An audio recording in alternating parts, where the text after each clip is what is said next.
team. Cowboys. And who I'm rolling with, huh? Welcome to another episode of Classic Cowboys Talk. I am Sean Farrell. God is great all the time. All the time, God is great. Jesus Christ died and he rose again.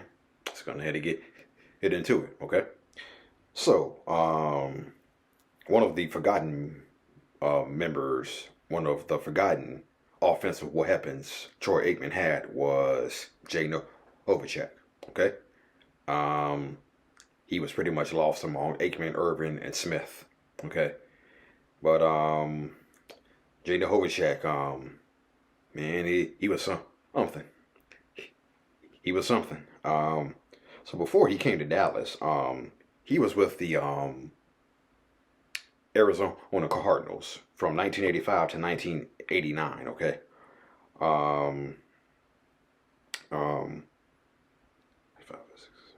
So his first 5 years in Arizona, not that great. In 1985, he had one catch. 1986, he had one catch. 1987, he had 20 catches for 254 yards. 38 catches, 569 yards. 1988, okay. Then 1989, 23 catches for 225 yards. Okay.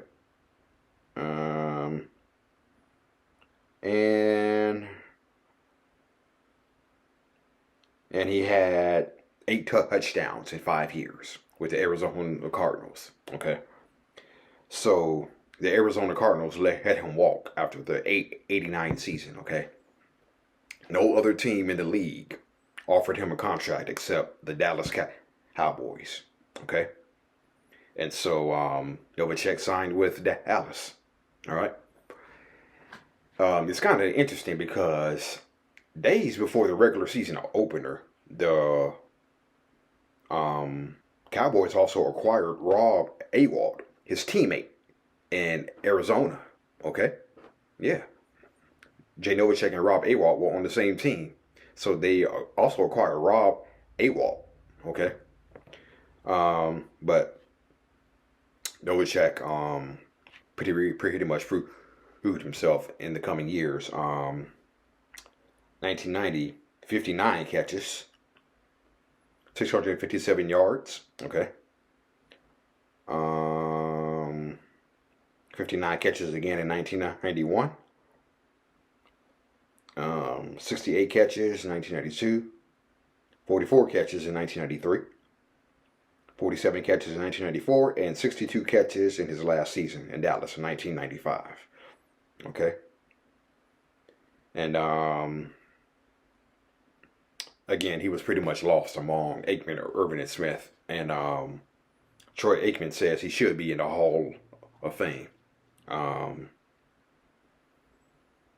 It's just, man, it's just sad that a back injury not only ended his 1996 season, but it also ended his career too. Okay. Yeah. So a back injury ended not only his 1996 season, it also ended his career here too. And I don't think we were ever the same at tight end until we got Jason Witten. Okay. But yeah. Jay Novacek, excellent player. He just got lost behind Aikman, Irvin, and Smith. Okay.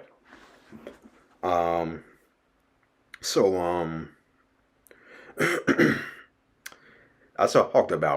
said how during the 95 season, Troy Aikman was accused of being a racist. Okay. Yeah, he was being a racist. Accused of being a racist, okay. Hold on. Okay, so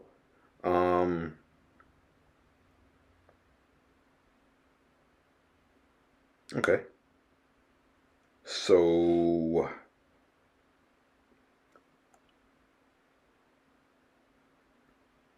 again, the accusations of racism started when he missed Kevin Smith. When he missed Kevin Smith, and he got pissed at Kevin Smith and said, "Kevin, get this effing right." Okay.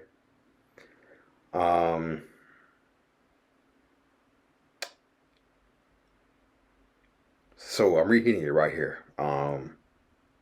John Blake says Troy was being racist, okay, because he always yells at the black guys, never at the white guys, okay.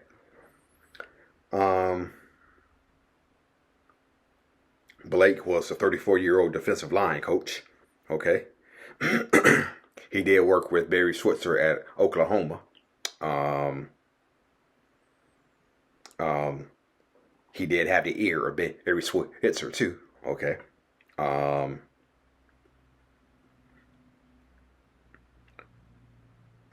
He was a nickname "Back 'em Up Boo" when he was at OU, okay. Primary task seemed to be scooting players off the sidelines during games, okay. So he was hired in 1993 when Jimmy Johnson was still there, right?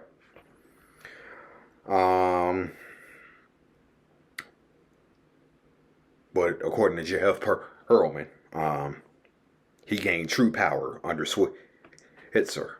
And Tony Casillas, who played for Barry Switzer in college and with the Cowboys, Tony Casillas says John wanted to be one of the guys more than he wanted to be a coach. He talked out of both sides of his mouth, and you can't do that and expect to have players trust you. Instead of doing his job, he had an agenda. Okay, that was what Tony Casillas said. Okay.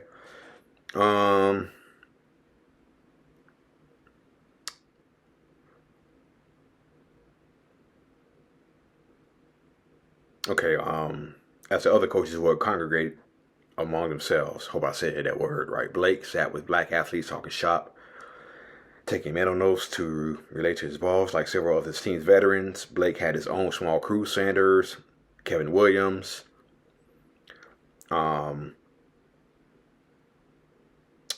Kevin Williams took Troy Aikman's tongue lashing in stride, okay? But according to Jeff Pearlman, Deion Sanders didn't, okay? Why is it that Troy only screams at the brothers? Sanders asked Blake. I never see him yell at a white guy.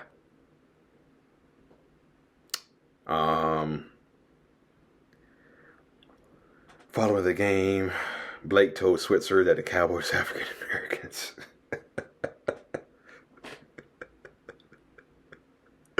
were tired of Aikman's redneck ways. This is silly. This is silly. It was a charge Blake had made before, but not so raucously. So if Aikman had blown his top at Mark Stepnoski, Kevin Gogan, Dale Hellestory, white offensive lineman in the past, so what if Aikman considered Irvin to be a brother?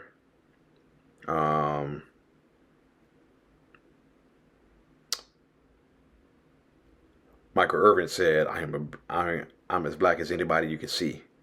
I'm a black man with a black scarf I'm a black man with a black scarf on, and I'm wearing black shades. I'm as black as they come, and I know Aikman loves me. You have to remember that 90% of the team is black, Haley said. If he's going to yell at someone for making a mistake, it's probably going to be a black guy who made the mistake. Okay? Or as Rich Darrell Lehemple said, it was probably put best by Charles Haley. It's his job to correct guys who are out of line. And if Troy Aikman doesn't do it, then Charles Haley's going to step in and do it for him. Okay? So, 2 days after the game, Switzer summoned Aikman to his office for a meeting. By this point, the quarterback dialogue had reached a new low. In Aikman's mind, Switzer was an unadulterated, overmatched buffoon. From Eric Williams' car accident to Let and Holmes and the White House to undisciplined practices to sloppy plans, what was going right? In Switzer's mind, Aikman was an arrogant player doing his all to undermine the team. So obviously in the meeting, Switzer said, Troy, it's been brought to my attention that some of the black players don't think you're being fair. They think you're taking a lot out on them. But that you never yell at the white guys. Aikman was dumbfounded. I think you might be wise to apologize for Kevin.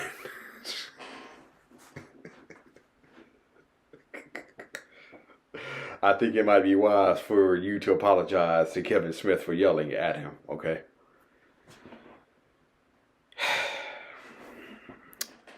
Why not go do it? It'll help your cause a good deal.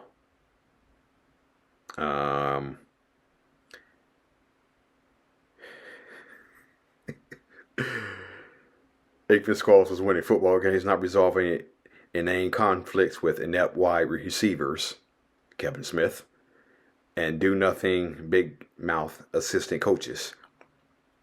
When word spread through the locker room of what had transpired, most players, black and white, were appalled. That was just stupid, says Will Hudson. Troy was not racist. He didn't care if you were black, purple, yellow, orange, or green. He wanted to win football games, and he would yell at you whether you were Nate Newton, Mark Stepnoski. There were certain players who confided in John Blake and listened to what he had to say. I was not one of them. It was BS, says Kevin Smith. When you hear that Troy was disliked, that comes straight from Blake and Dion. The story continues. Though Aikman begrudgingly spoke privately to Kevin Williams, the damage was done. He stormed out of the facility and called Dale Hansen, Cowboys announcer. Boy, he was furious, beyond furious. Thanks to Dion, Blake, and Switzer, a once harmonious locker room was coming undone. A black-white divide had formed among certain players. From his point on, Aikman's relationship with Switzer was over. Throughout the year, they had been convinced that Switzer was bad-mouthing him to Blake and Skip Bayless. The local columnist who, after the season was published, hell-bent a scathing Cowboy biography. Troy was able to overlook a lot of things, says Hansen. But when the Kevin Williams incident took place, Troy pulled me aside and said, I'll never trust that SOB Switzer again. Okay? So, Aikman and Switzer didn't have a relationship anymore, okay? So, I know we don't want to talk about this, but we got to go back to 4th and 100 in Philly, okay? When the Cowboys called load left, okay? And Emmitt Smith didn't make it the first time. But Barry Switzer says, hey, go for it again, okay? And then I read somewhere where Daryl Johnson says, in your mind, you're going like, no, this isn't right. Call time out. Call all time out and draw up a different play. But Troy Aikman and Barry Switzer didn't have a relationship. So they run low left again. Philadelphia wins in overtime, okay? Now, for anybody, Rich Hempel put it very simply. He said, Barry Switzer didn't call all the play. Barry Switzer just says, go for it, okay? That's not on Barry Switzer, okay? That is on Ernie Zampese, the offensive coordinator, okay? That was on Ernie Zampese, the offensive coordinator, okay? I believe Rich Dalrymple when he said, Barry just says, go for it again. Barry doesn't call all the play, but he gets all the blame. And to Switzer's credit, he took all the blame. As a result, Ernie Zampese doesn't get blamed for it, right?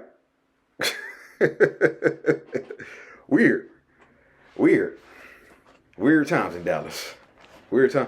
I'm in Dallas. Very weird times in Dallas. Oh man. All right. Okay. All right. Yeah. So that's it, and that's all for Classic Cowboys Talk. I am Sean Farrell. I am out of here. Peace. Who? Cowboys. What's my blue and gray team? Cowboys. And who I'm rolling with, huh? My Cowboys. Steelers better get it right. Giants better get it right. Who? Cowboys. What's my blue and gray team? Cowboys. And who I'm rolling with, huh? My Cowboys. Eagles better get it right. Skins better get it right.